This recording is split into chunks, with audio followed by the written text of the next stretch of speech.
Tadi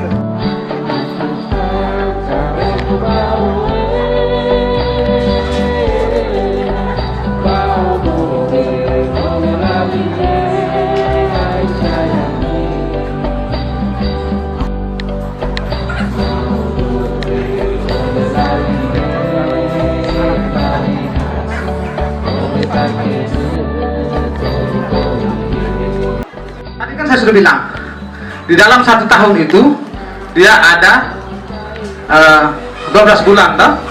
Nah, kita akui bahwa kita orang Katolik itu kita takut ada 2 bulan, bulan Mei dengan bulan Oktober.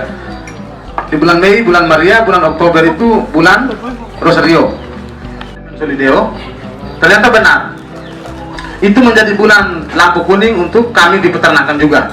Karena ini ada 2 fase di sini, ada 2 fase besar di sini adalah yang pertama ini saya sering sebut dengan namanya Pancaroba 1, kemudian di Oktober ini saya sering sebut dengan Pancaroba 2. Nah, Pancaroba 1 ini adalah proses peralihan musim dari musim panas, musim hujan ke panas, kemudian di Oktober musim panas ke musim hujan.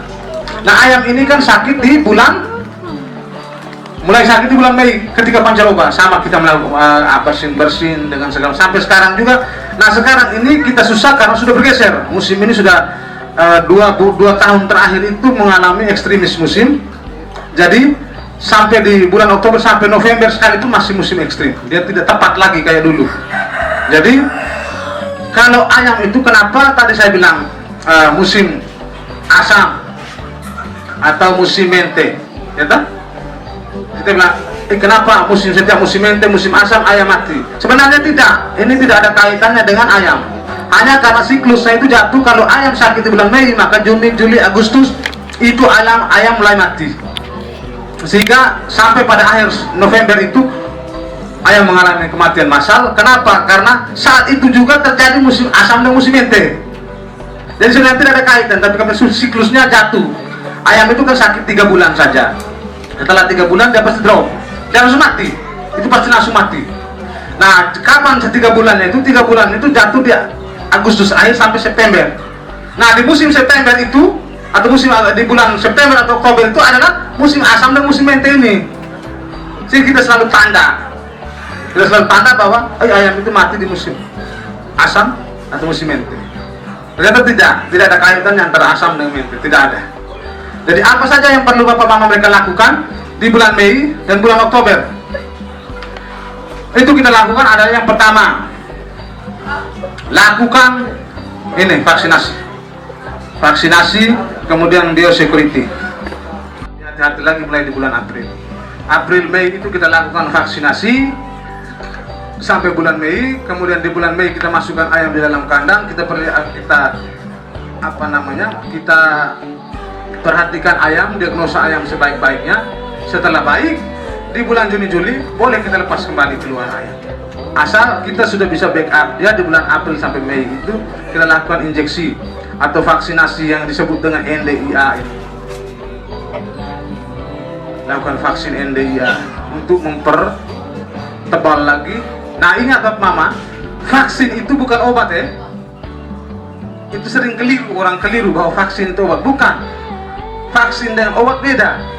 Vaksin yang booster, yang COVID ini, itu bukan obat sebenarnya.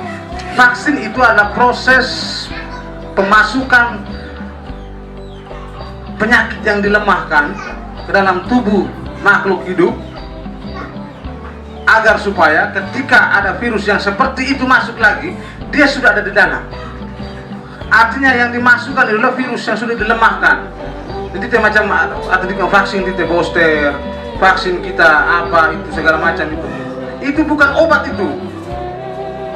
Itu adalah penyakit yang dilemahkan yang harus dimasukkan ke dalam kita punya tubuh. Jadi proses vaksin itu adalah proses memasukkan penyakit yang sudah dilemahkan ke dalam tubuh. Sehingga saya itu kadang-kadang misalnya ayam sakit itu saya berusaha supaya membuat mereka sakit semua cepat. Jadi kalau ada saya punya ayam 1 atau 2 di dalam kandang itu sudah mulai sakit, maka saya berusaha untuk kasih sakit semua supaya saya penanganan 1 kali sehingga tidak terjeda penanganannya.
Tadi kandang itu tidak perlu harus mewah, tidak perlu.